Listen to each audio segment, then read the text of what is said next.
Impulsar l'economia local mitjançant la degustació, una idea que ha fet que aquesta setmana comencin al centre de visitants del Gironès unes jornades de tast de productes de la terra.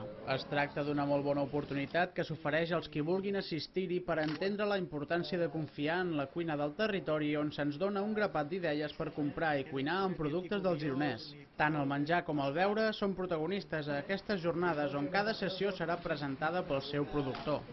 Diferents registres gustatius, com el pa artesanal de Sarrià de Ter, l'oli dels Àngels, les mongetes de Sant Martí Vell, la cervesa Gala Flors o les catedralícies i les moscalícies de Girona seran presents durant aquests dies de tast. Doncs bé, els dimecres de tast és una de les activitats diferents que fem aquí al Centre de Visitants del Gironès, amb la voluntat d'apropar la gastronomia i els productes locals a la població local. No és potser molt coneguda aquests diferents productors que té la comarca i no només els tenim a l'espai botiga, sinó que volem és apropar el productor a la població. I el que volem és ajudar amb aquest equipament turístic doncs, a donar-lo a conèixer i a partir d'aquí també ajudar, per què no, aquesta economia, doncs, a dinamitzar l'economia dels nostres 27 municipis.